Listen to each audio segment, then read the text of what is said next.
Hello, and welcome back to Catalyzing Coherence. Today I'm here with Nevin Freeman. Thanks for being on the show, Nevin. Yep, thanks for having me. Nevin is a serial entrepreneur. He has a company at the moment called Reserve, which is a stable coin. On the path to Reserve, he started a news website initially for financial advisors, a medical research company, and also a company builder called Paradigm Academy. So you're certainly not new to entrepreneurship at all. Yep.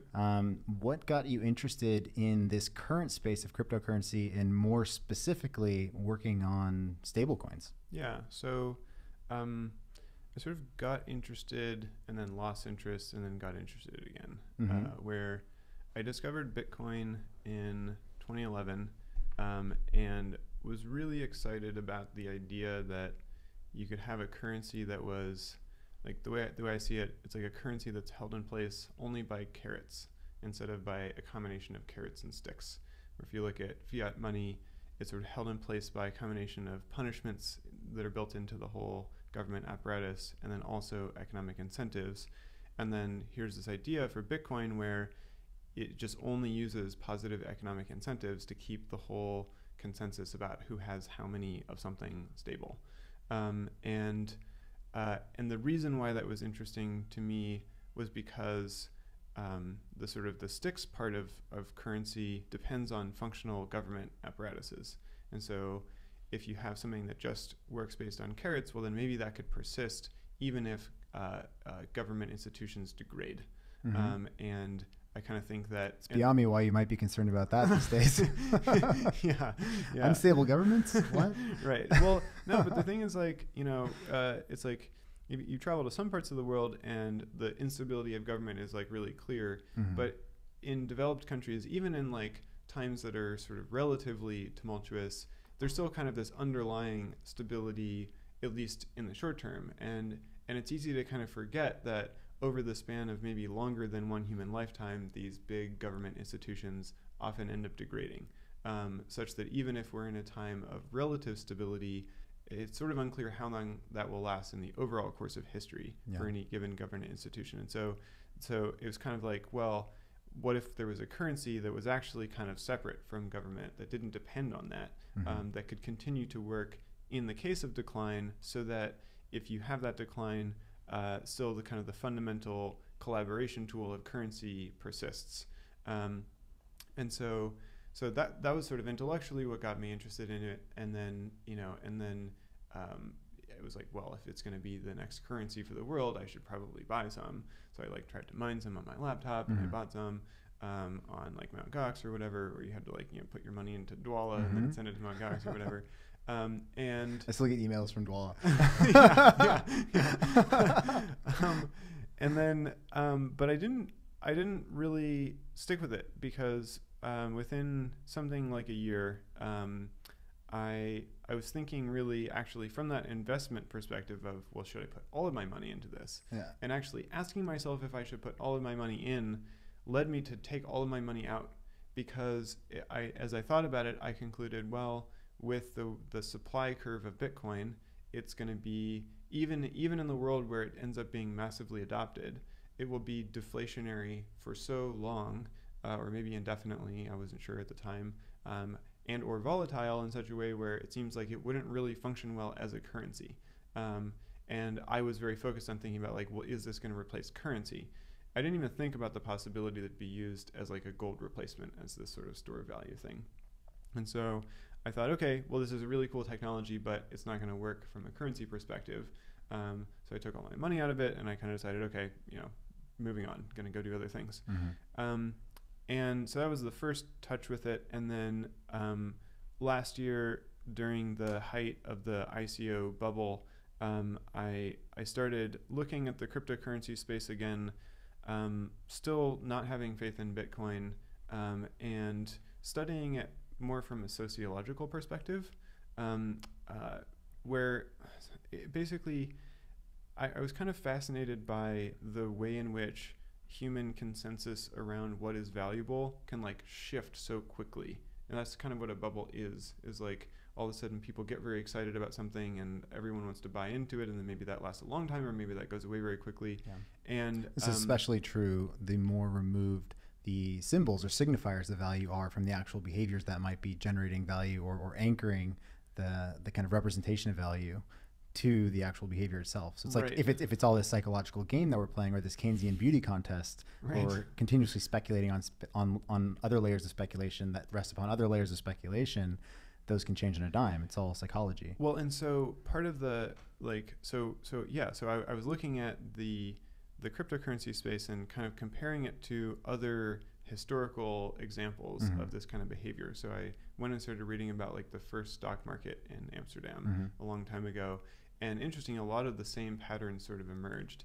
And I read a bit about America in the 20s, and then actually sort of talked to people about the behavior in the dot-com bubble.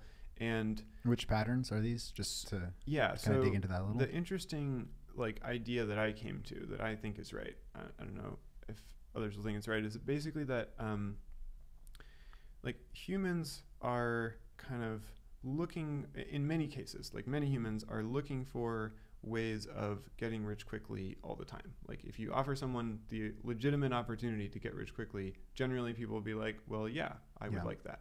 Or and in some ways to alleviate the necessity of labor that might come along with suffering for as long as possible. Exactly. As like an extension of like, okay, you come across a bush with 1,000 berries on it. Exactly. You can't carry 1,000 berries. Very well try put. to eat all the berries. Yeah, very well put. Yeah. And so that's kind of like one fundamental force. But then, and so what I think is that they're kind of, because of the fact that you have these market mechanisms where when people start to buy into something, then there's like this feedback loop where everyone can see the price of that thing going up, and then more people want to buy in because there's this opportunity to get rich quickly. You get these miniature bubbles all over, all the time. Anytime there's that sort of public market data and people can start piling onto something and see the price go up and then jump out of it and then see the price go down and jump out.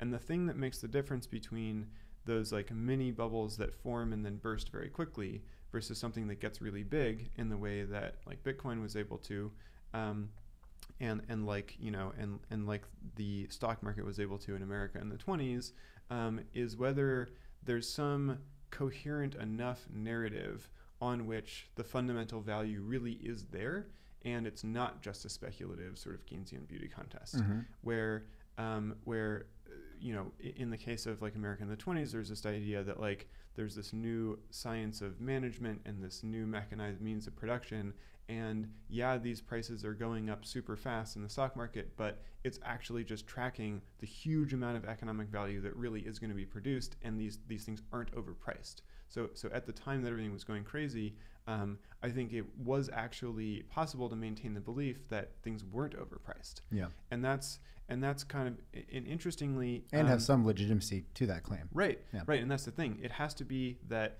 it makes enough sense that you sort of can't tell whether it's right or whether it's wrong. Where in some cases it just is right and the thing isn't a bubble. People just are rationally coming to realize that there's some huge source of value that they can invest in and sort of reap the returns of. And in other cases, it turns out that it wasn't really real, but there was just a coherent enough story on which it was real. And people in the crypto space have now spent a lot of time comparing it to the dot-com bubble and looking at like, well, you know, sort of immediately after the bubble burst, like these companies really didn't perform very well, but then in the long term, the value did actually come. So there's a way in which sort of the market was right in recognizing, wow, there's this huge source of economic value if we invest our money the right way. And then they were just a little overly excited about the value coming immediately. And it turned out that it took a lot longer than people had expected. Yeah. So just one thing there. So my background is a little bit more in kind of the evolutionary domain or the biological domain. And so I tend to think of these types of things, these types of scenarios or dynamics through the lens of evolutionary systems or biological phenomena. And I'm reminded of a really interesting paper or example that I saw. And I'm curious to hear what you think of this because I think it kind of relates to this. And the example was, I think it was some Japanese biologists or maybe even like mycologists who were studying fungus, but they were applying mycology or they were applying the way that fungus tends to grow in search of food to try to use it to optimize transportation networks. So they would put sources of food at these different destinations upon like a map of, I think it was like Tokyo or something like that, that was effectively made of like a substance that the fungus could grow through. and they would inject the fungus, the spores, into this, and it would grow outwards in this large radiating pattern until it identified the sources of food, or like the sources of what it perceived as valuable. Mm-hmm. And as soon as that happened, all of the rest of these rhizomatic like threads that it was exploring with were pruned back or died, Mm-hmm. right? Yeah. And that only happens though, like once you actually find the place in this exploratory space where value is. Right. And then after that, it's clear, and you can kind of get rid of the other threads or other kind of like exploratory ideas. Yeah. But it wasn't necessarily possible ahead of time. And in Yeah. the same way, I think, you know, markets around new technologies take this path where it's at first it's completely unclear where the value is, but as soon as you start getting those kernels of truth that you've connected with it, things die pretty quickly that aren't like that. Yeah. Yeah. No, that makes sense. And kind of there's actually a way in which that relates to the next step in our path, where we looked at a lot of the different. So here I am, like studying it, trying to understand it from a human behavior perspective, and that's because I have big ideas about what I want to do in the future and ways in which I want to impact the future of the world. And so I want to understand humans, because I think it all sort of comes down to individuals and what makes them effective, and groups and what causes them to collaborate the way that they do, to cooperate or not cooperate, et cetera. And so it's a tall order, but a lot rests on it, definitely. Yeah. And so then as I was looking at all of this, you know, I was also thinking kind of from that perspective of, well, which of these things that people are exploring and speculating on actually make sense? Which of them are going to be useful sources of value in the future? And it kind of hit me that there hadn't really been any successful cryptocurrency yet, where no one had been able to take the technology behind Bitcoin and figure out a way to implement a monetary policy on top of that, that would produce something that really worked as a currency, even during the initial like adoption phase. And there had been some thought about that. When you say currency, are you specifically leaning towards the idea of the means of exchange, or which, or just the entire? What is your definition, just for clarity here? When you say, it's a good question. Yeah. So I'm glad you bring this up, because I think that a true currency, in practice, ends up being used as really all three of the things that people go on about. So there's the means of exchange, the store of value, and the unit of account, kind of the way of pricing things, where people talk a lot about Bitcoin as a store of value, and in crypto, people are interested in sort of stores of value. They're not really stores of value. They're sort of like increasing amounts of free value from the individual perspective, in that they want things that go up. But if you think about fundamentally just a straight up store of value, something that doesn't go down. It's something that doesn't go down. Yeah, it's something that stays the same, basically. Yeah. And you know, we use cash for that, and we use electronic money for that all the time. There's some parts of the world where it's harder to do that. We'll probably get into that in a little bit here, but so basically, when I say currency, I mean something that that is really stable in value, stable in purchasing power, so that it can be used as a sort of pure store of value, and a means of exchange, and then also sort of as a side effect of that, it ends up being a unit of account or a standard of deferred payment.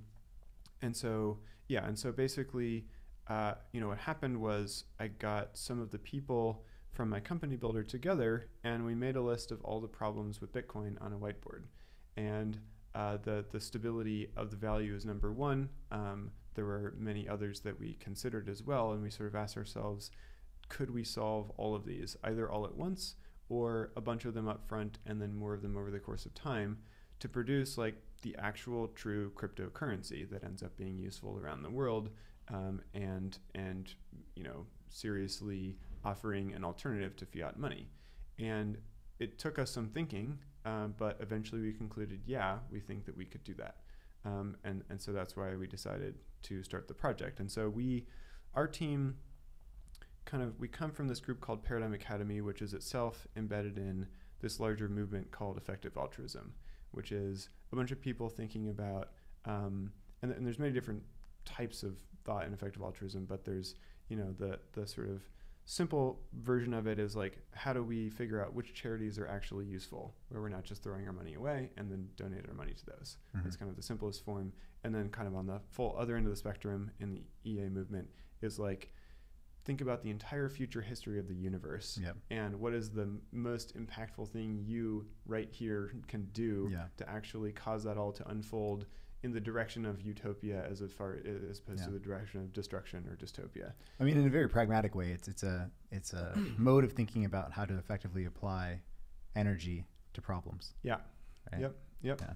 Yeah. And so, some people on that end of the spectrum end up thinking a lot about things like artificial intelligence, where the idea is if you get something that is super intelligent that can basically just control the future, well, then that's kind of the biggest leverage point on how everything turns out after that. And so you have to make sure you do it the right way. And, if you can do it the right way, you should probably do it sooner, et cetera. So, except it also induces this kind of singularity past which it's difficult to understand what actually exists from a moral standpoint. That's right. So you kind of have to do some discounting. That's right. But it's always an interesting perspective. So where did this take? So it emerged out of this context. Yeah. So the initial, I would say 10 or so people on the reserve team are kind of part of this movement. And so we kind of, because of that, we have a particularly strong and I would say directed profit motive, where we want to make a lot of money because we have these big things that we want to do. Some of them are more in the direction of like donating to existing stuff, and some are more in the direction of impacting these big technological things that will happen over the rest of our lives. So we're very like profit oriented. We did go into this field because we thought it would be a way to make money, but then also because we think a lot about these big problems, we have become sort of obsessed with human coordination and like institutional design and so on. And money is, in a sense, kind of the most or one of the most basic coordination mechanisms that we use as a species, where, there's a lot to say about this, but like, it's like if you think about like a small group of friends, they don't need to use money to sort of interact with each other because they can all sort of keep track of who has been cooperative and who hasn't, who owes a favor to the group and who is owed a favor, et cetera. And then if you try to scale that up to a big enough group of people, it just becomes logistically infeasible to track. And logistically infeasible, you get all the same sort of scaling problems that you would get with technology. I've actually written explicitly about this in some of my own writing, but you get issues with redundancy, scalability. Like it's effectively stored in brains, in minds, right? Which they die, they suffer head trauma, they get exiled.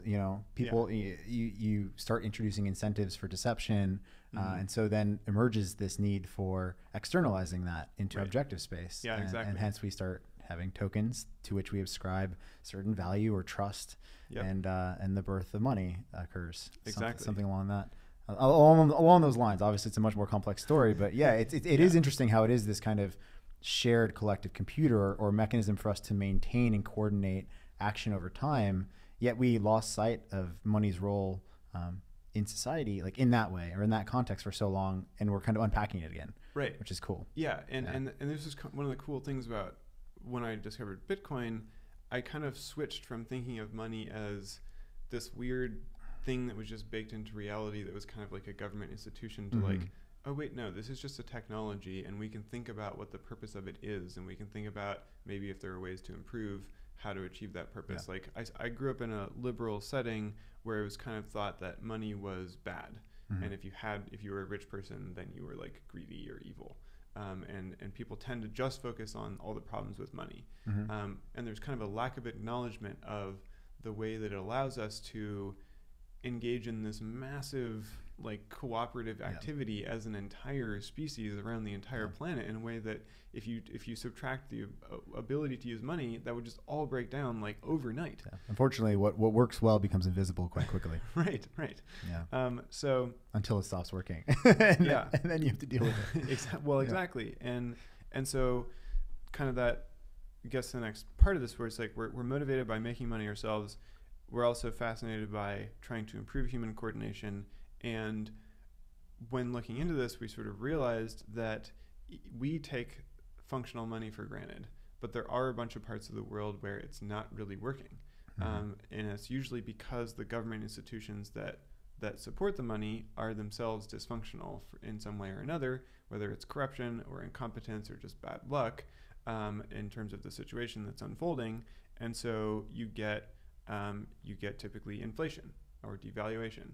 And so basically what that means, if you think about what money is in the sense of like just being a way to track sort of who has done favors for whom and who's owed a favor, if you're using an inflationary currency, what that really means is like the favors that you've done, that record is sort of being wiped away over time. And so if you don't call in those favors soon from other people or from society generally, then they sort of are saying like, we don't recognize that you did that anymore. Yeah. It's a decay function. Exactly. On like on interpersonal, I guess interpersonal delivery of value. Right. In a way. Yeah. And so when we really thought this through, we're like, holy shit, these people are living in a fundamentally less cooperative situation because of the fact that their governments aren't able to handle the situation around currency. Yeah. And in a lot of the situations, it really does seem like it's corruption, which, you know, I've sort of had to confront more and more as we've done this project and we've started to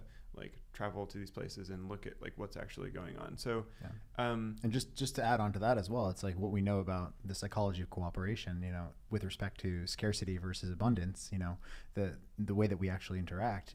If we're in an ecosystem of abundance, it's quite easy for us to look for cooperative opportunity, to look for positive sum, interaction potential, all these things that just become the cost of which becomes far higher once you inject any type of scarcity dynamics. Right. And inflation is effectively just this sort of induced scarcity. Yeah. Yep, I agree with that. And that's a tough one because it's like I don't have a way to like quantitatively demonstrate that. Maybe you do. Working on it. Okay. Yeah. because that definitely seems to me like a very likely sort of second order effect.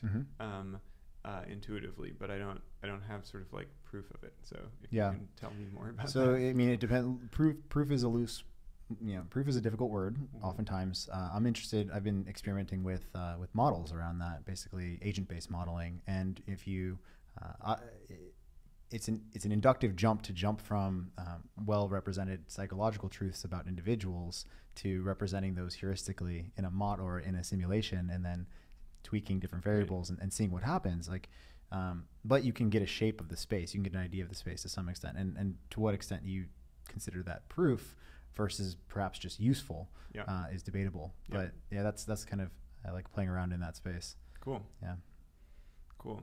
Yeah. But I think you make a pretty compelling case based on what those in correspondences between what we model or what is modeled in terms of these cooperative systems, based on real psychological data and increasingly neurological data, and what we see in reality. Yeah. At some point, correlation is all we've got. So. Yeah. So. In any case. So anyway. So we digress. Yeah, we digress. Circle back. So we're aiming to try to solve that problem, and you know, in terms of numbers, if you look at official numbers, there's like 16 countries with 20% or higher inflation per year right now. We've been digging into. Are those geographically clustered? No, they're all around the world. Okay. A larger proportion in Africa and South America, but they're all around. And they tend to be situations where the environment is politically unstable. In some cases, there have been like wars. In some cases, just like unstable governments. Corruption and conflict generally. Yep. And we've started to look at some unofficial numbers, and it looks like there could be much sort of more prevalence than is officially reported.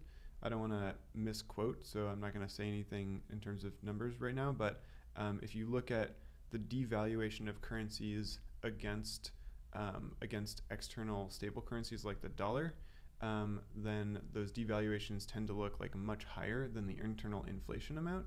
And generally speaking, as far as I can tell so far, what happens is currencies will be devalued on the global market relative to other stable currencies, and then there's kind of a lag before that shows up as price inflation in the local market.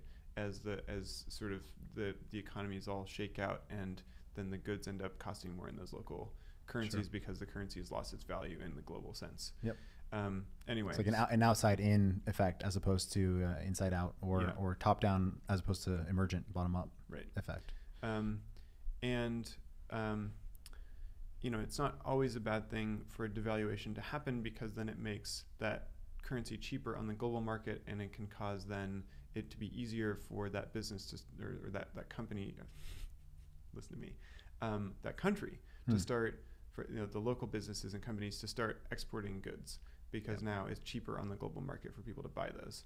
And so a lot of these things, like, it's easy to kind of come down and say, like, inflation's always bad, or a devaluation is always bad.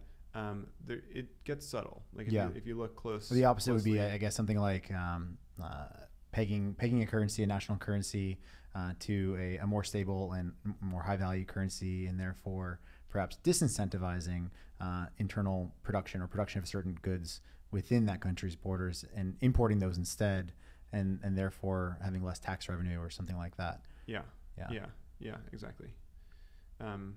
So anyway, so we, I guess I could give a quick background on like the project and where we are at this point. Yeah, definitely. Okay. So we're at this point where you've identified this problem of instability in particular countries around the world, associated that with certain problems with respect to governance and the role of or interaction between, governance, corruption, and general global markets. And you're creating a solution in the form of reserve, stablecoin. Yep. And this brings us up to today and what you're up to. Yeah. And so we put together a team of about 10 from that company builder, Paradigm Academy, and then we recruited to the point where we have about 20 people full-time in the project now. And we worked for a long time. Like, I spent all my personal money getting the thing off the ground, and a lot of people just worked for the promise of tokens in the future for a long time. Eventually, we went out and raised some money. So we're supported by Coinbase and Peter Thiel and Sam Altman, and Digital Currency Group and Block Tower and Neo Global Capital and a bunch of other crypto funds. Maybe one that people on the show would know is Crypto Lotus. And that also helped us to sort of communicate to the broader world that there's something interesting going on here, because, as is evident from this conversation so far, even this topic ends up being really complex.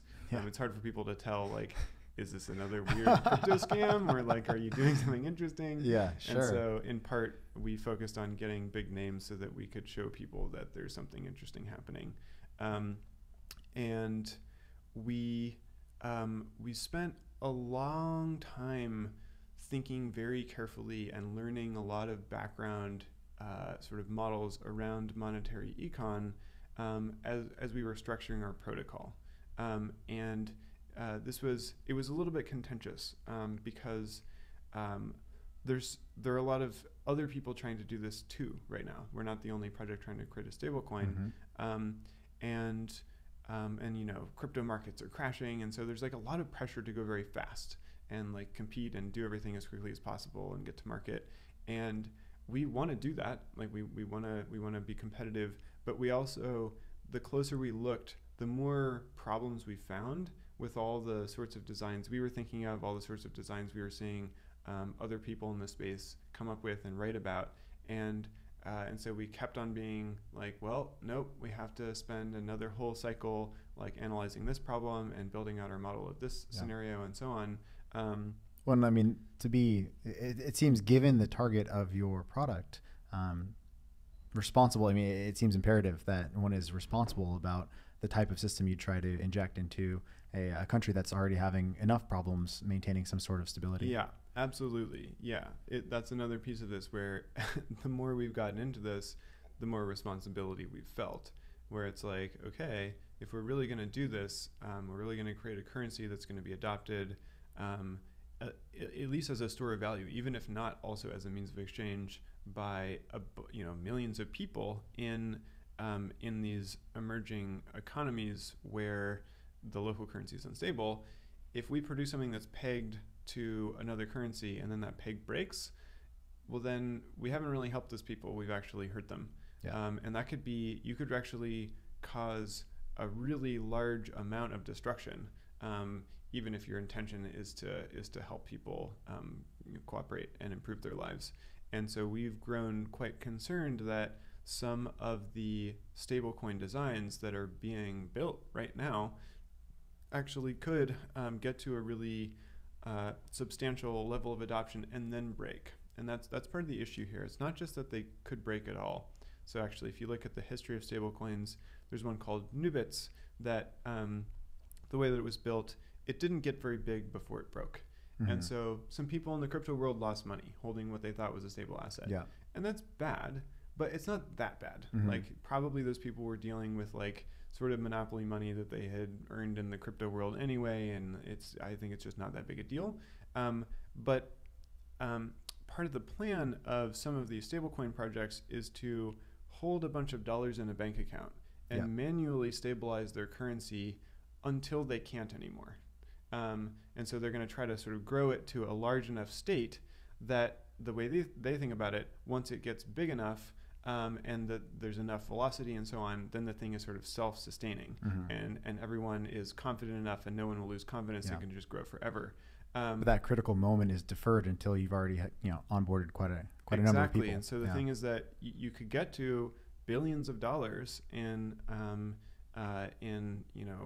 market cap of a stable coin where that's basically it could just be billions of dollars of people's savings accounts essentially, and then now is the time where we're going to test this like novel economic instrument and see if it's going to work.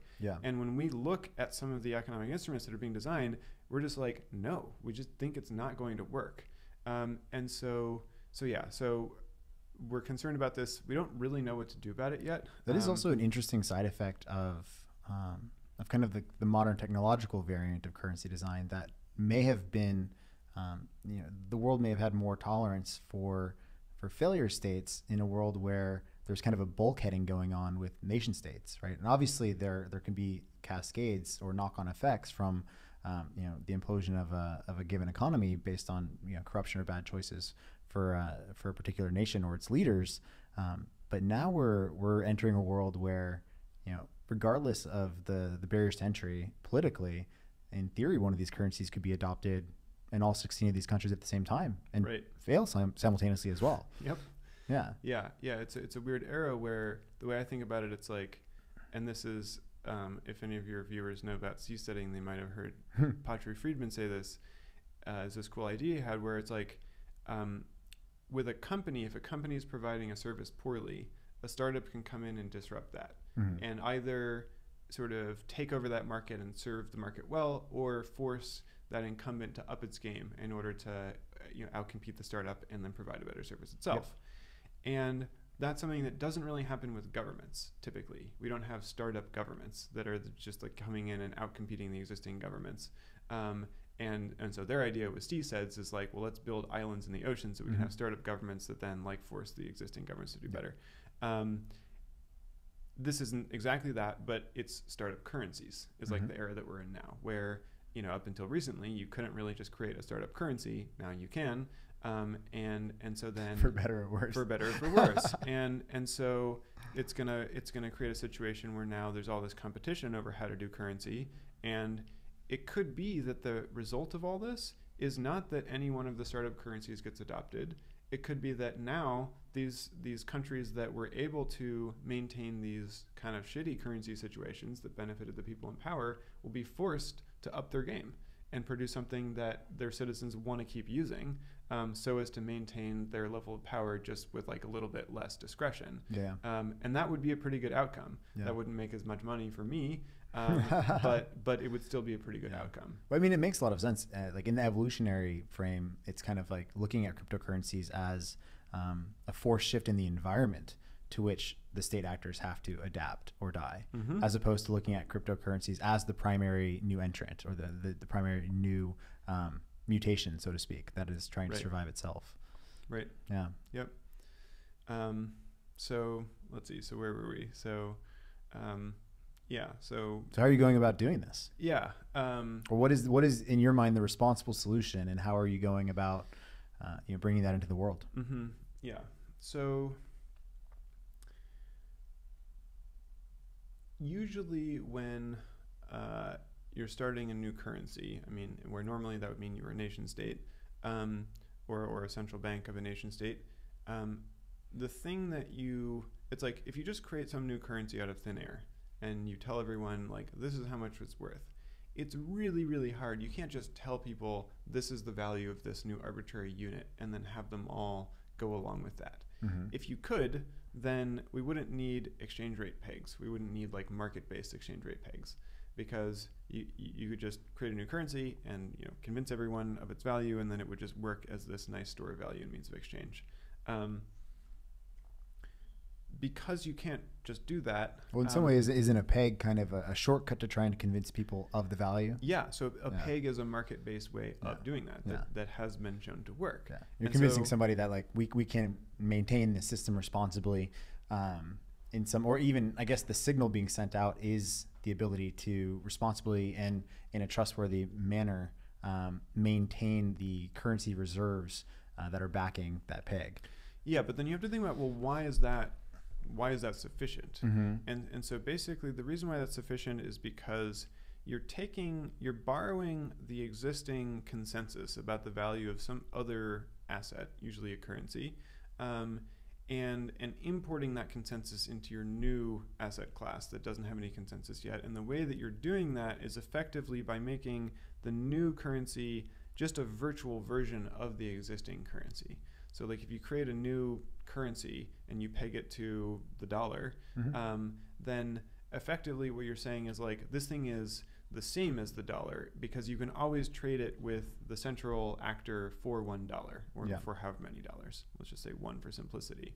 And so the reason why then it becomes important to maintain sufficient reserves is to be able to always maintain that promise. So if you can sort of demonstrate to the market that no matter how many people have traded their unit of currency for $1 before you can always do that. Yeah. Then people will be able to sort of think it through in a sort of simplified game theory sense and be like, okay, well, this thing can always be redeemed for this other thing. Therefore, its value is at least that much because I know I can always at least trade it for that. Yeah. And then as long as they trust the consensus of that other existing currency, then they know that they can always get that for it, and then they can always trade that currency for whatever other thing, whatever goods or services. Well, in a way, it seems almost like you say like a virtualized system or a virtualized outgrowth in a way mm-hmm. of a particular currency. It is this almost like this experiment in trying to couple two otherwise uncoupled economic entities. Right.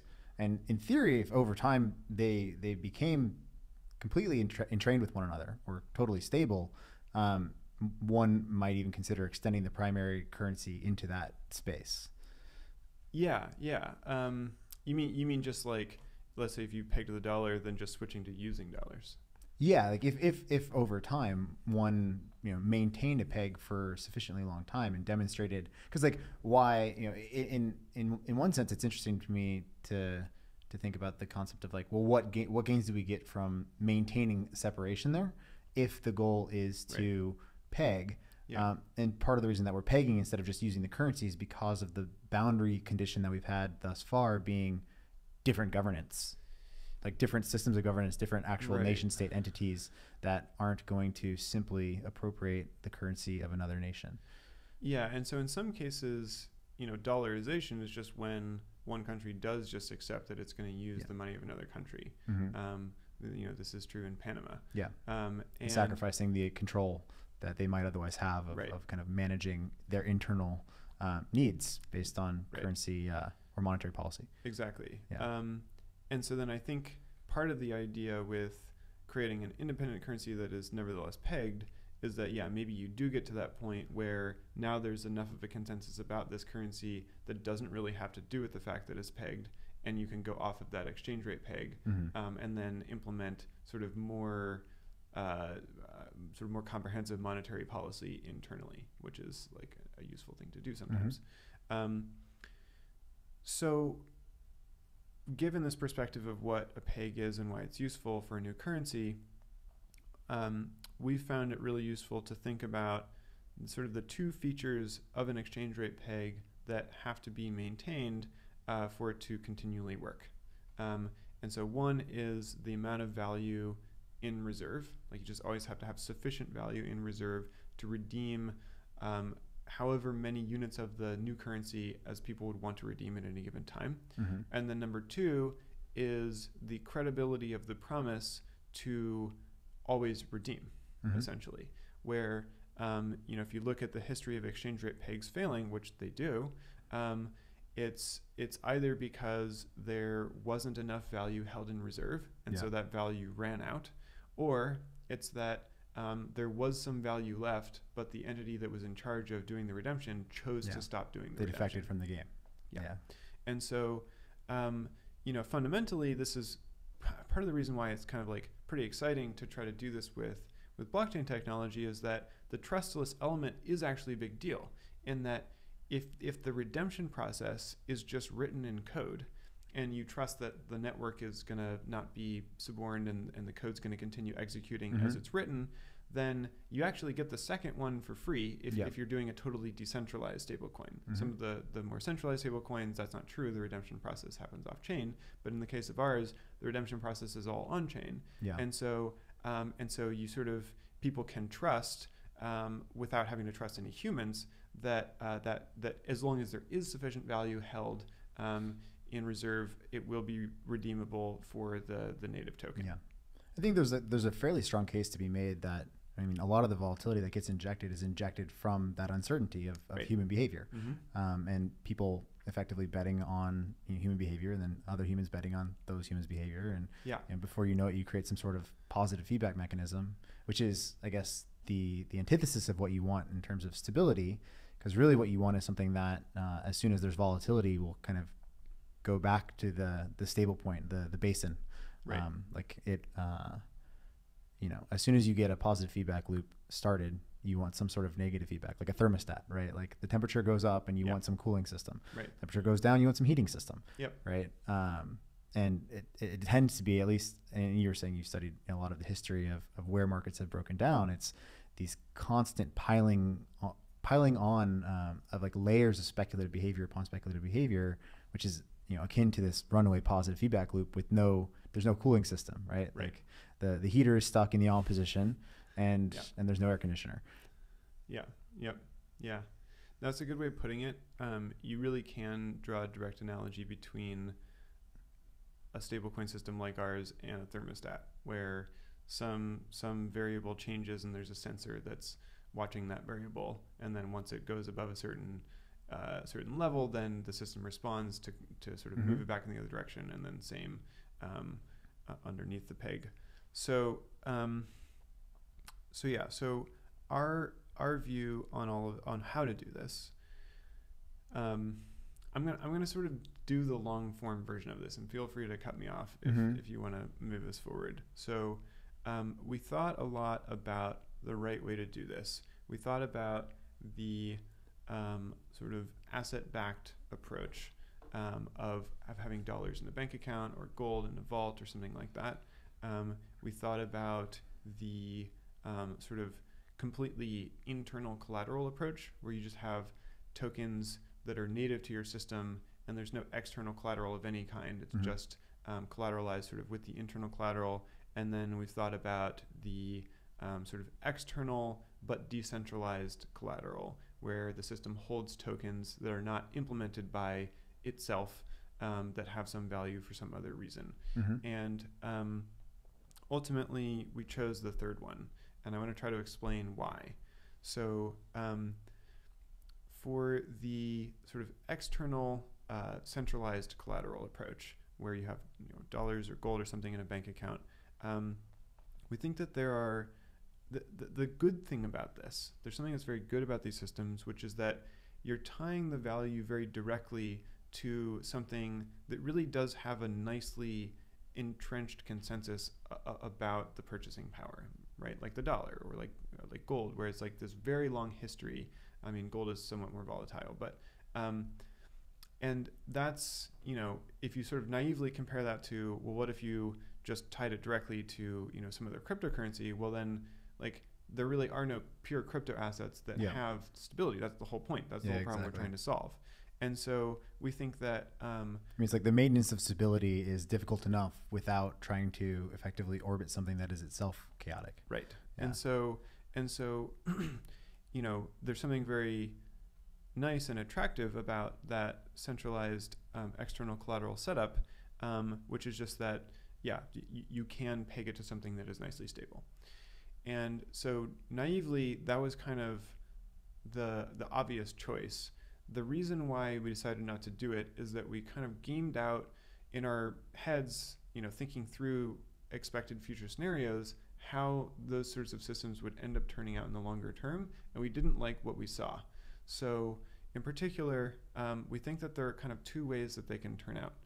One is to sort of stick to the policy of not requiring users to go through a KYC process to get a key or key pair that is able to custody the tokens, where like anyone can generate a key, just like Bitcoin, and then they can receive tokens and hold them and then spend them.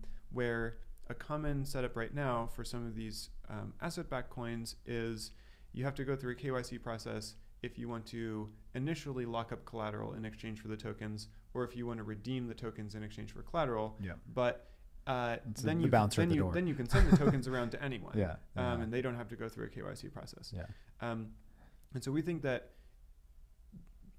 groups that build something like that, we forecast that eventually they'll be sort of forced in one of two directions. So one direction is if they continue to not require KYC, then we think banks won't want to be in that business, because then the bank is essentially taking in money that is then used to back this virtual token that sort of has then the value of that money because of its redeemability, that can then be sent around anonymously to anyone.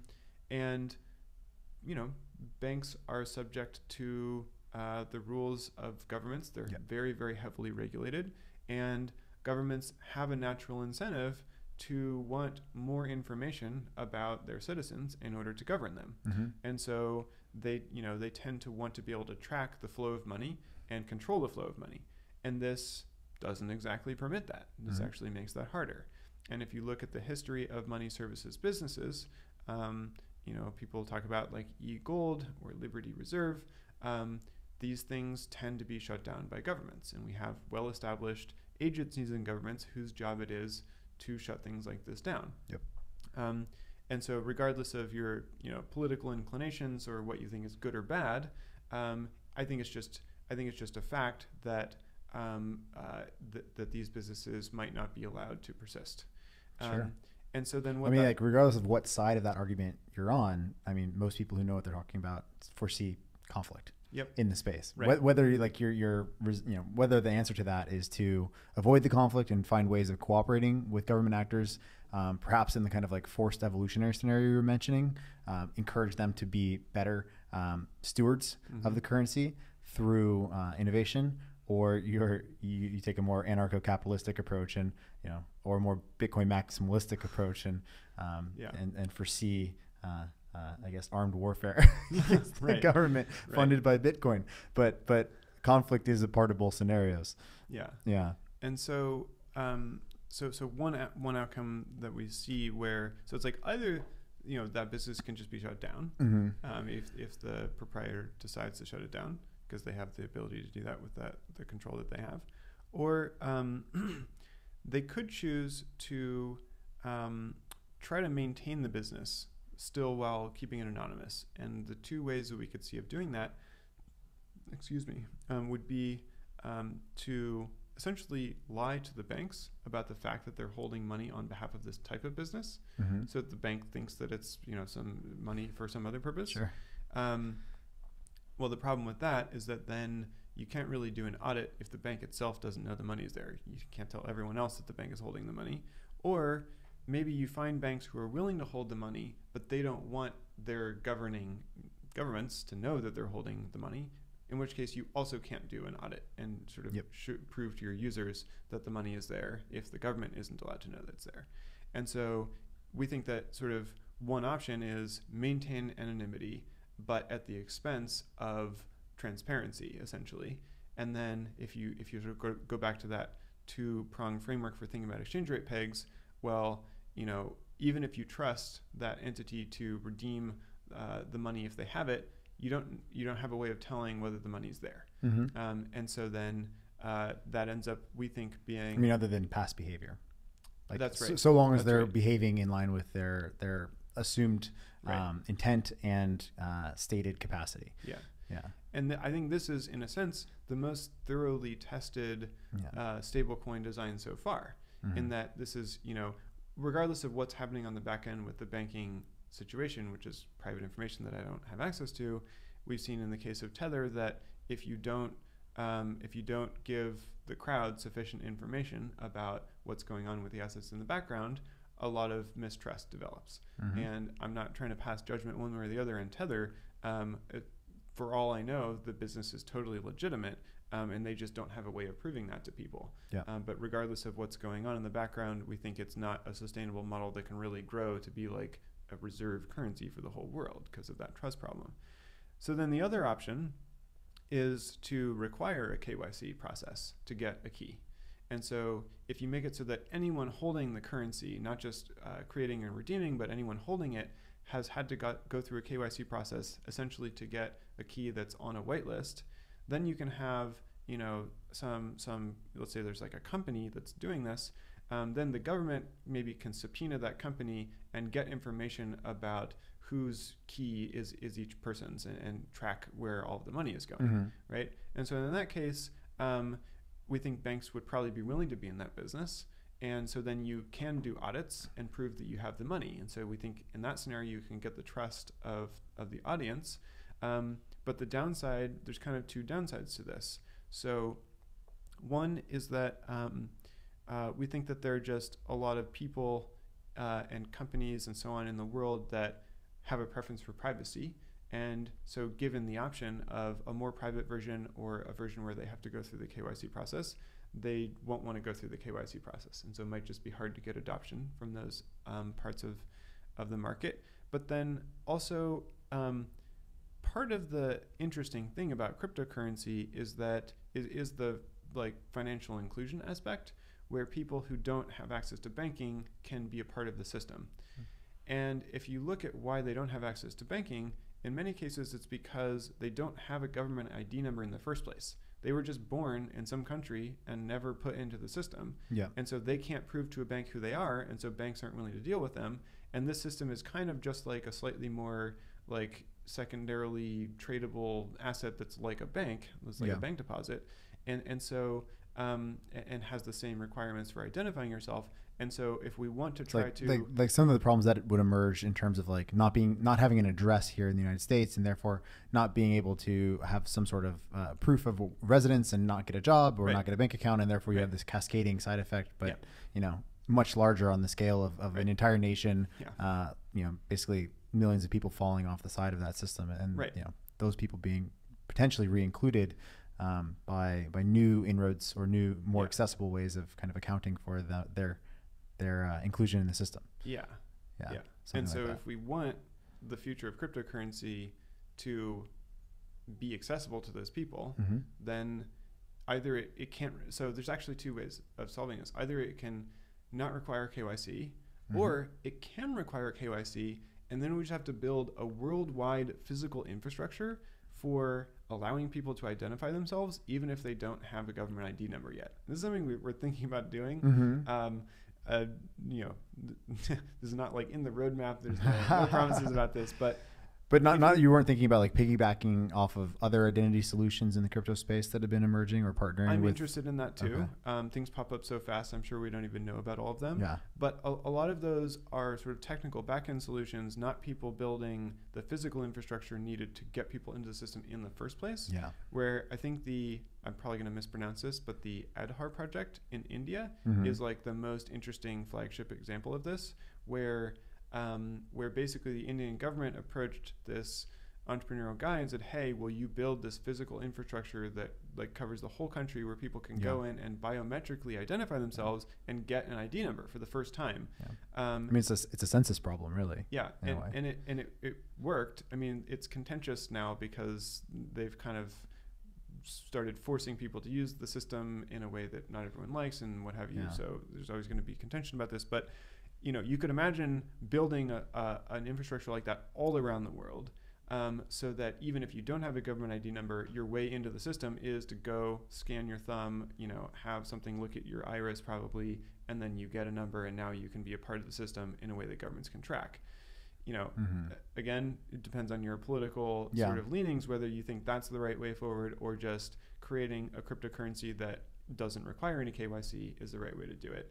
Our one interesting aspect about kind of going that route of, you know, even if it might sound a little bit like one might be making themselves susceptible to tracking or kind of like invasive procedures, if you compare if you can create systems that are trustless, that do effectively transcend state actors in positive ways, you actually, you know, have on your hands technology that could, you know, stand a much better chance at responsibly opening itself up to certain types of introspection of like what its behavior is, right? Like in the way that states don't at all right now. So again, what do you mean by that? So who do we, if a government in India, for example, if they're running this project, who knows what happens with the data once you do your iris scan? Who's controlling the flow of data? How is it being used? All of that is quite opaque, and all of it is also subject to any other incentives that are happening within that state, or, you know, it's also subject to any abuses that might happen with a destabilization in the governance structures, or even an election. And, you know, basically someone new takes power, and we have this problem in the United States right now where, like, you know, we constantly keep on adding new executive powers and not realizing that the next president is going to have those powers regardless of whether we like that next president or not. And so, you know, a lot of these issues seem to, they stem from these types of rivalrous systems that happen, not exclusively, but often within the political games that emerge at the nation state level. Now, if you can step beyond that, outside of that game theoretic space of nations acting in fundamentally rivalrous ways, and therefore potentially acting irresponsibly with your data, you might have a better chance at developing trustworthy systems that responsibly use you know, biometrics, or can play new games that are kind of outside the accessibility of state actors. Like you might actually be able to, like, I could envision myself trusting a system whose source code was transparent, that asked me for biometrics more, and was basically outside of the kind of, not outside of the reach of the state, but kind of transcended the legitimacy of the state. I can see myself feeling more comfortable giving my data to that than I would feel giving my data to the U.S. government, or you know, the Chinese government, or whomever, right? I don't know. That's that's an interesting idea. I'm not saying I do feel that way. I'm just saying I could see, like, it's interesting to try to, even though I understand that, like, the power dynamics are right now such that the state actors are in a highly leveraged position. It is interesting to kind of play around with the idea of kind of trying to step outside of that, and then what's possible in the game theory. But cool. That's out there anyhow. So which way are you going with this? Are you guys actually building this infrastructure to onboard people? You know, nationally? We're not building KYC infrastructure. I would consider doing it in the future. It's our conclusion, sort of looking through all those options with the asset-backed approach, is that if there's a way to do it which doesn't need banks, then that's better, because it's more robust, because it doesn't have these issues that we discovered when we thought through those options. And so kind of that constrains our space to searching through the, you know, internal decentralized collateral backing and the external decentralized collateral backing.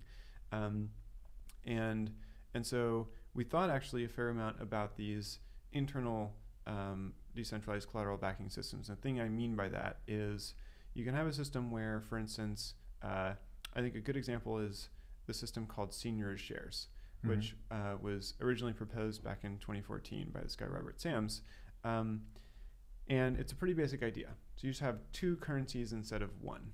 And the simple labels that they're given are the coin, which is like the currency, and the share, which is kind of like the share, the equity in the system. Sure. And anytime the price of the coin goes up higher than the desired price, let's just say it's $1 for simplicity, the system can mint and sell more coins into the marketplace in order to bring that price down, right? Where the idea is like, if you can buy newly minted coins from the system for $1 and then go sell them onto the secondary markets for $1 too. So incentivizing arbitrage. There's free profit and then arbitrage, and people will do that until the price on the secondary market is brought back down to $1. And that transaction with the system of minting and selling coins, it mints and sells them for the shares. So the only way to buy the new coins is to trade in some number of shares, and that can be done in an auction at whatever price. So people can bid against each other to say, well, I'm willing to trade 1 share per coin, and then you say, well, I'm willing to trade 2 shares per coin. Then the system clears that order instead of this order. And then in reverse, if the price of the coin goes below the desired price, let's say it's at 98 cents, people can go buy coins for 98 cents on the secondary market and then go trade them for $1 worth of the shares with the protocol. So the protocol mints shares and auctions them off for coins, and presumably that auction price is something like $1, so at least more than 98 cents. So long as people are paying attention to the game and want to play the game in perpetuity. Right. Yeah. And I think that if there's free money to be made, people will program bots to play the game at all hours. So I think the attention component is probably handleable, and that, one proxy for that is to think about, well, what keeps the price of Bitcoin the same across all these exchanges? Now, at this point, there's so many bots with so much capital that as soon as the price diverges a little bit, there's money to be made, and someone makes those trades very quickly. But the issue ends up being that the shares in the system are only valuable in as much as they can be traded for coins in the future, and in particular in as much as they can be traded for like more coins than you have to pay for them right now. And that fundamentally requires the system to continue to grow in terms of the number of coins. And so if the market broadly comes to believe, even for a few days at a time, that the general consensus is that it's not going to grow, that it's going to shrink, maybe because of a competing startup currency, of which there are many now. Or malicious actors. Or a malicious actor, kind of like seeding information or... Then maybe people don't want to buy shares. And in that moment, there's no way for the system to maintain its peg. Essentially, the collateral in the system, the reserve account, doesn't have any value anymore. And so... you wouldn't have anyone on the long side. Right. Of the ledger. Yeah. And so if you look at all of the different variants of this decentralized internal collateral approach, including like Basis and Terra, a couple of prominent projects of this type, we think that they all suffer from the same fundamental problem of it being possible for confidence to unwind in the system, and that collateral to essentially lose its value, and then you no longer can maintain your exchange rate peg to whatever external currency. And we racked our brains for a long time trying to come up with an elegant way to do this that would actually work, and ultimately sort of came to a way of thinking about it where we felt like we could kind of prove that like none of them were clearly going to be stable. Where it's not that you can predict 100% that they'll unwind, because maybe the conditions will be such that people will always maintain confidence because of whatever. But we feel that it's the sort of thing where no amount of simulation can give you a good reason to think that it is going to work, because fundamentally the thing you'd have to simulate is the future of the market. And we know from the fact that we just can't do that. If anyone we might be that, but we can't do that. We could be that. We can simulate it at 1 second per second. Exactly. But if someone could really predict that fully to the degree that you need to, they would be like taking all of the money off the table, and that's not happening. So what this means to us is that category of internal decentralized collateral is off the table, and so that puts us in the category of looking at the external decentralized collateral. And there's a question of, can you do that? So let me try to explain why we think you can, what we think the main challenge in doing so is, and how we think that we can solve that challenge. So, okay, so the sort of simple sort of first challenge that comes up is, well, let's say you're going to use crypto assets in your like reserve account. Actually, I'm going to switch terminology now because we chose to call the thing reserve. So we use the term reserve to refer to our main stable currency. It's called the reserve. And because of that, we call our account that sort of backs this, that's a smart contract on the blockchain, the vault. So I'll start using the term vault as sort of the central bank account that's managing the exchange rate peg. If your vault is holding crypto assets and then using those to buy back your stable coin, well, then obviously the main initial question is like, well, if the crypto assets are themselves volatile, what if they just go to zero, or they go to such low value that now you only have 20% backing instead of 100% backing? And then in that scenario, you can get a run on the bank, or potentially even like a Soros attack if someone intentionally attacks it. And so that's right. So you have to somehow solve that. And the way to solve that is through we see sort of two tools for solving that. One, in the long term, we think the right way to solve that is essentially diversification, where diversification of pure crypto assets doesn't really work now and probably won't work in the future. Even if you look at like the stock market, things tend to like go up and down all at once, and that's true in the crypto markets also. So you can't be like, well, if we have Bitcoin and Ether and 100 different tokens, then we're solid, because they all go up and down at the same time. Yeah. But we think that you can get an interesting form of diversification by combining pure crypto assets like Ether with these asset-backed, more stable tokens. And the way that works is, if you have a bunch of different asset-backed tokens, like tokenized dollars, tokenized gold, maybe even tokenized securities like stocks and bonds, and maybe even like tokenized derivatives that like explicitly go up or down, when some other asset class goes down or up, you can combine all of those and actually get a relatively stable portfolio. Because now you are actually diversifying across a bunch of different asset classes that are either uncorrelated or anti-correlated. The issue, of course, is sort of comes down to kind of what we discussed for why we wouldn't just build an asset-backed stablecoin directly, which is that each one of those comes with some risk of default, of being shut down, essentially. Either a risk of the sort of direct counterparty risk of what if the issuer sort of runs away with the assets, or what if their government or some government seizes the assets or freezes the assets or otherwise stops them from operating. And so we think that makes it so that people aren't going to want to store all of their wealth or a huge amount of their wealth in any individually issued asset-backed stablecoin. But if you get 100 of them or 200 of them and you stack them on top of each other in a portfolio, and those asset-backed stablecoins are issued from a whole bunch of different geographic jurisdictions around the world, then you're diversifying that direct counterparty risk because you have many different issuers, and you're diversifying the risk of government intervention because they're all issued from different jurisdictions.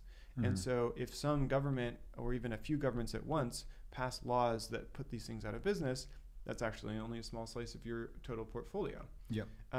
And so the long-term vision for dealing with the volatility of that on-chain collateral is to have this really diversified portfolio of assets that are themselves, of crypto assets that are themselves backed by some other real-world asset, be it a security or a commodity or a currency.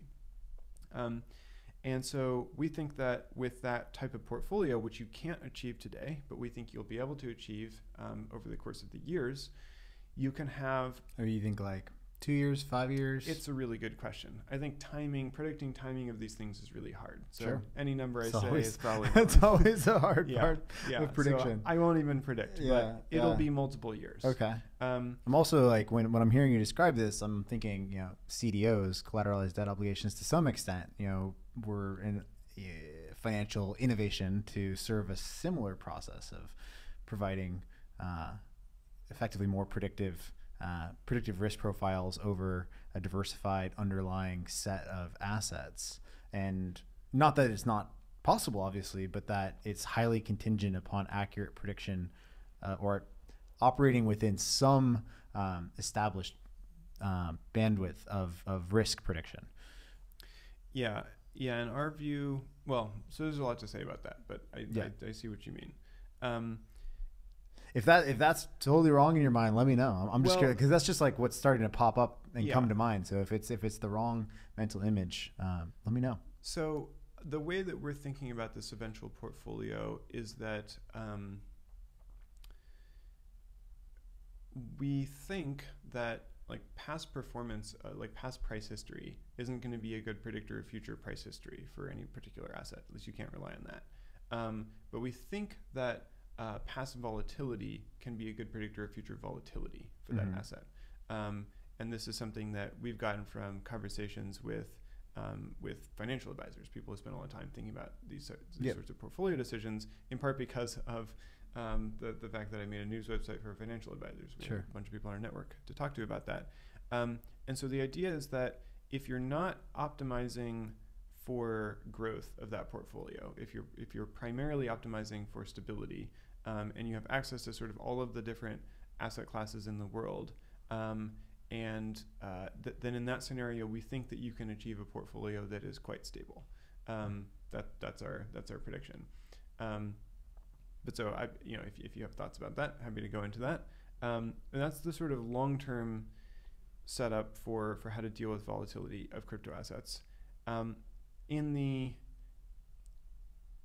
Actually, let me say one more thing about that. So the interesting thing about this is that once you get to a point where that portfolio itself is relatively stable in like real value, like aside from the value denominated in a particular currency, then you can transition away from pegging to a fiat currency and actually have a token that just represents its sort of pro rata ownership of that basket, which is then sort of stable, roughly stable, not perfectly stable, but roughly stable in real terms, even if like the dollar goes down, right? So if you have some dollars in that portfolio, well, then that will affect the portfolio. Sure. But you can actually produce something that is a notable alternative to major fiat currencies.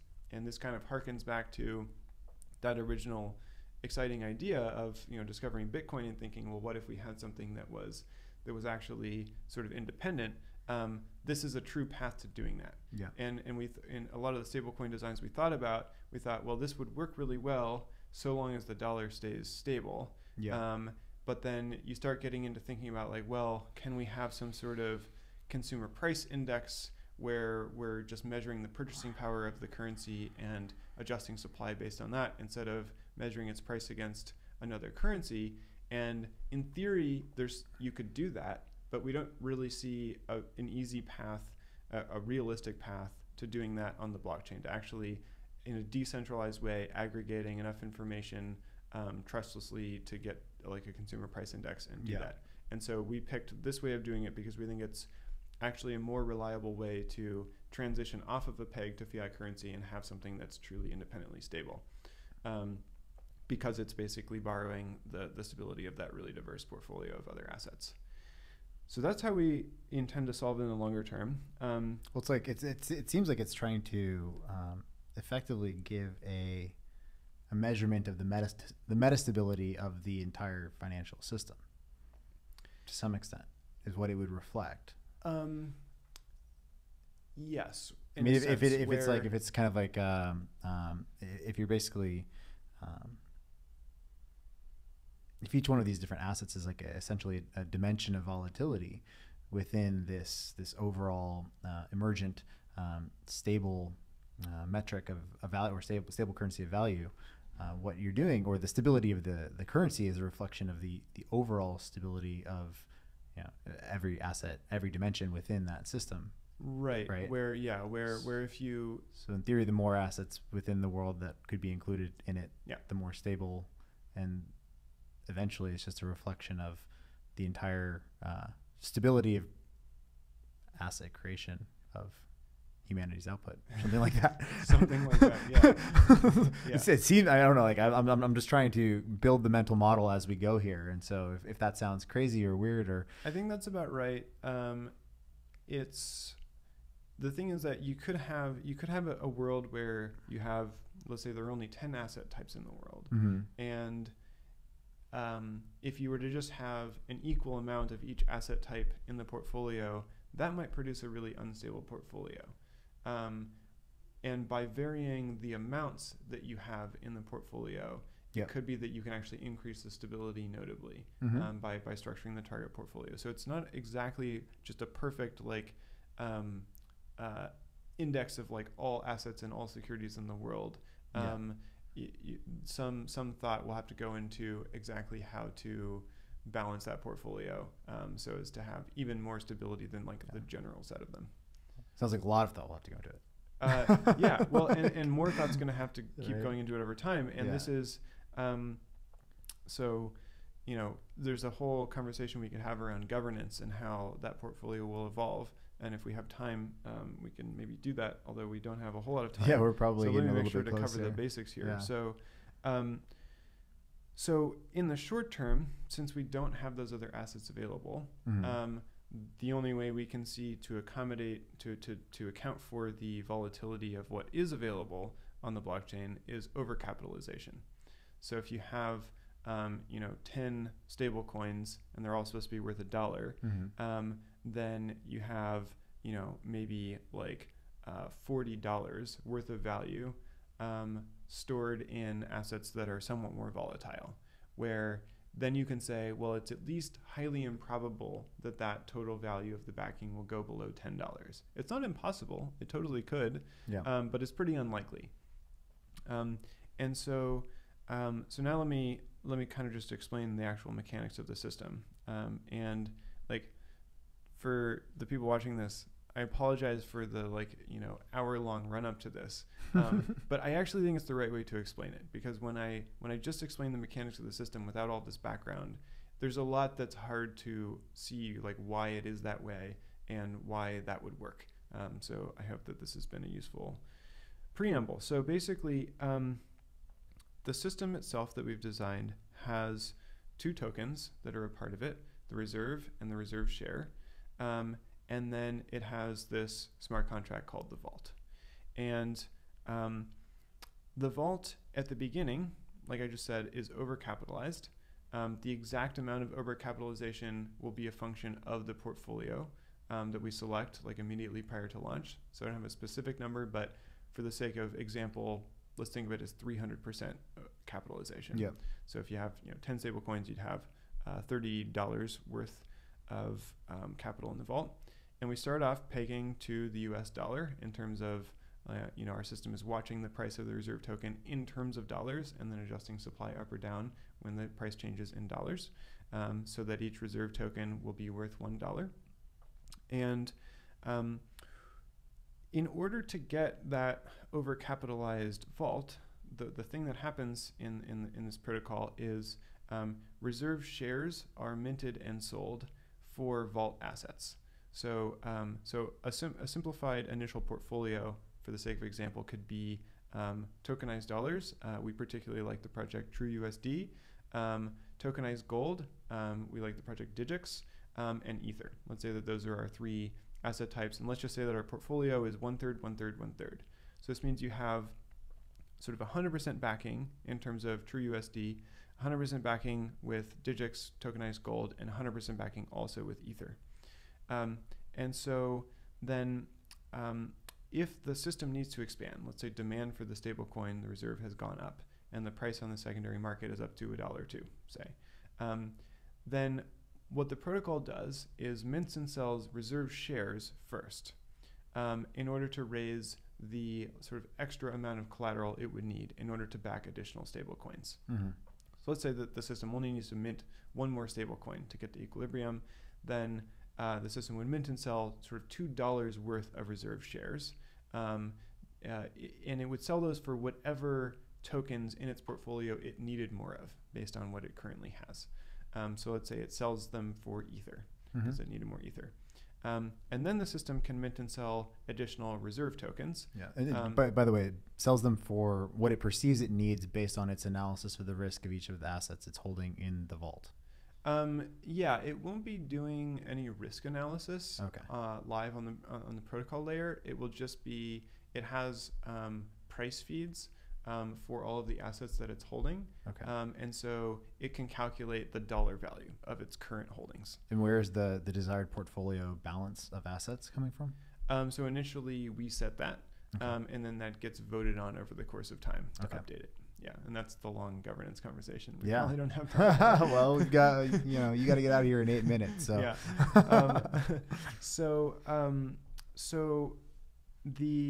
So then basically what this means is that,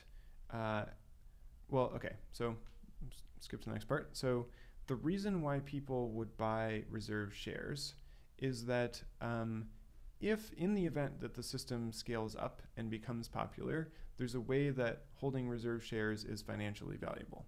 So they're taking on financial risk by buying this volatile asset in exchange for potential financial reward. Of course, they could lose all of their money. All this could go to zero. This is not just like a fake legal disclaimer. It's actually true. Sure. Be careful what you buy, etc. I think plenty of people have felt the reality of that over the past 8-9 months. Yeah, I think it's true. I think. And a funny thing about that is that there's a slide that I have in a talk I like to give where it's like a list of the inflationary currencies. Yeah. And it's like you as a person in like developed country X probably don't know what this is like. But then on the next slide, it's like all of the cryptocurrencies and how much they've lost their value. And it's like, actually, now you do know what it's like. Imagine that was like all of your savings. Yes, exactly. Right? Yeah. Anyway, so the reason why they would want to purchase reserve shares is because in the long term, let's say you get to, let's just say you get to $1 trillion in market cap for the reserve token. And so then you have $1 trillion worth of value stored in the vault, in this very diversified portfolio. That diversified portfolio, again, is not optimized for gains, but we expect that it can be designed in such a way where it earns some small return per year. Maybe it's like 3 or 4%, right? So it's kind of operating like an endowment where you want to never actually have a drawdown on the principal, but still have some amount of return. Well, that 3 or 4% isn't a very substantial return if you think about it in, as a percentage of that capital of $1 trillion. But if the reserve share purchasers can do work in the system to earn that capital, so if that appreciation ends up being available as capital to pay the reserve shareholders to do work in the system, then proportional to how much they had to pay to buy the reserve shares, which might only be like 10 billion, that 3 to 4% per year is a huge amount of money. And so essentially, again, I have to be careful about how I describe this. I don't want to promise profits to people. Like the way that this actually plays out is uncertain, etc. But essentially, that means that it ends up being, we think, a good financial deal. And we'll, over the course of time, we'll publish more and more detail and more analysis about this, and people can think through the math specifically. But for the sake of this description, essentially, in the world where the thing scales up, people can earn a substantial return. That's why they'd be willing to buy the reserve shares. And so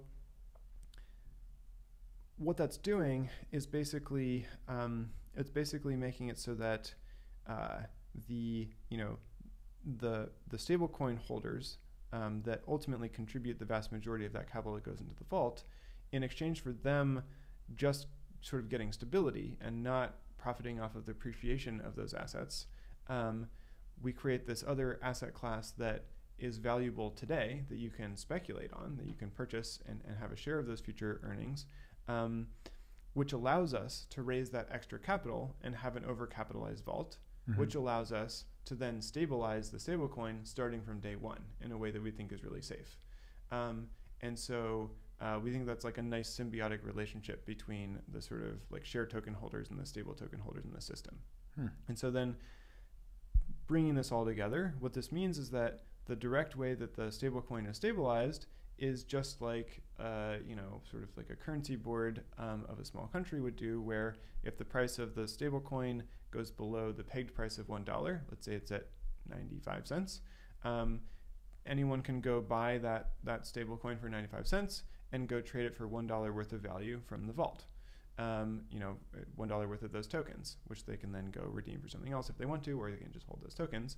And that arbitrage opportunity, that risk-free profit, means that the peg is maintained like nice and steady.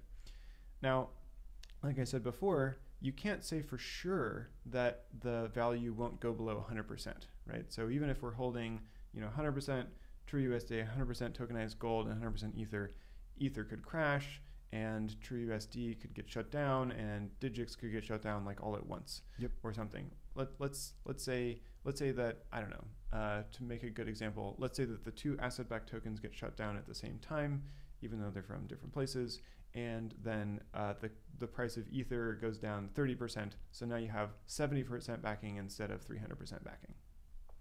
In that scenario, like that's a bad scenario. We don't like that scenario.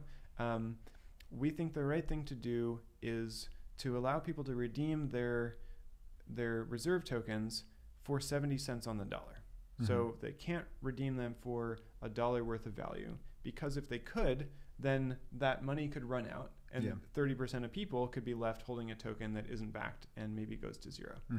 And that would create a run on the bank dynamic. It would accelerate the dynamic. Yeah, sure. And so we think that the right way to do this is to allow people to redeem, but only to allow them to redeem. Like basically, the way you can think about this is the peg is actually a very narrow band in our protocol. The band expands at this point, including in the downward direction, and so we think that makes sense in this context because, if we have this diversified portfolio of different assets that has gone down in value, this current toy example maybe isn't perfect for that, but it's good enough. Let's say, you do have gold and a bunch of different other assets, you have bonds and so on, and they've all gone down financially in value, and maybe some of them have defaulted. In expectation, those assets will reappreciate. So if you look at even like major financial crises, lots of assets will totally crash in value, and then a few years later, they've rebounded and even appreciated. You're just trying to put the bumpers on the lane so that basically when you start getting long, or if and when you start getting long tail events, you have some sort of negative feedback mechanism that can basically maintain stability. Well, and as so opposed to accelerating the run of the bank. The thing here is I don't know if we have a negative feedback mechanism, but the way we sort of designed it, that's not what that expansion of the band isn't a feedback mechanism. Okay. So the problem with the I'm curious, how is the expansion of that band, or basically if you have 70% reserves and basically only it's redeemable for 70 cents on the dollar, like that dynamic interaction there, or that change in the exchange expectations. I guess that's kind of what I'm referring to when I like. Okay. That's what strikes me as a negative feedback mechanism in the system. So so the way I think about it,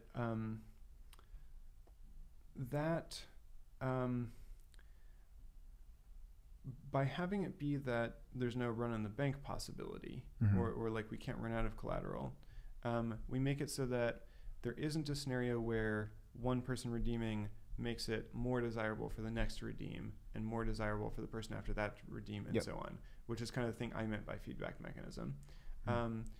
It is a feedback mechanism in the sense that the system does respond to it.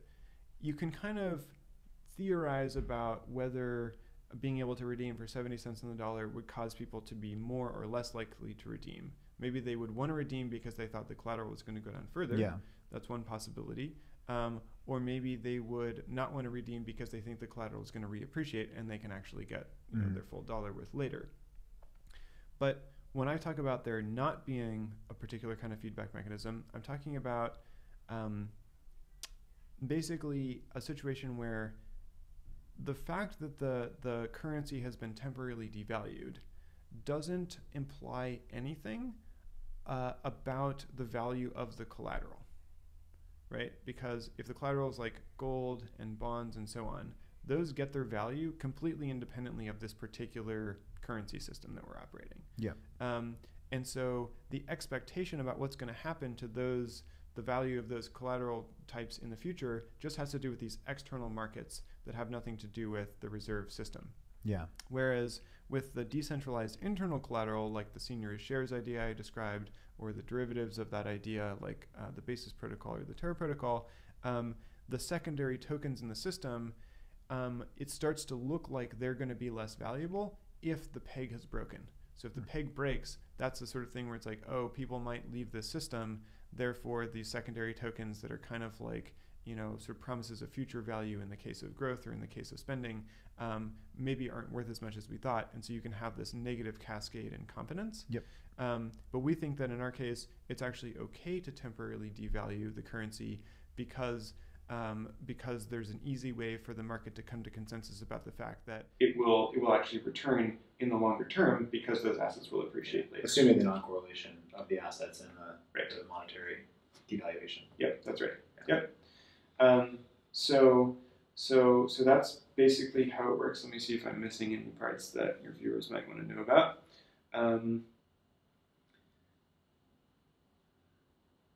So, okay, I promised that I would talk about what I thought was the biggest challenge with this. Okay. So I think the biggest challenge with any decentralized external collateral-backed stablecoin is essentially raising the collateral. Like, how is it that you actually build a system that incentivizes people to continue contributing enough collateral for that system to scale? Yeah. Let's say we're at like 300% backing, and early on, you know, we get to like $1 billion in market cap in the stablecoin. That means $3 billion worth of collateral total. $2 billion of that has to come from some other source than the sale of stablecoins. And so, can you actually incentivize people to contribute that collateral? Mm-hmm. We know of two mechanisms for doing that. One is the one I've just described, where essentially you're selling fractional portions of some future cash flow. In our case, it's probably the case that the token holders will have to do some work to get access to that cash. So you have to hold the token and then also do some work, which is going to be in terms of voting responsibilities. Mm-hmm. And then another way of doing it is the sort of collateralized debt approach, which is the way that Maker does it, which is like a really clever idea where people, it's too complicated to describe the whole Maker system right now. So yeah. For people who understand the Maker system, you'll know what I mean by, you know, people can lock up collateral. And you guys just, shout out to your own writing from your team, you guys have a whole analysis of the Maker DAO on your Medium page, right? Yep. Yeah, you can find that by going to reserve.org and clicking on the blog.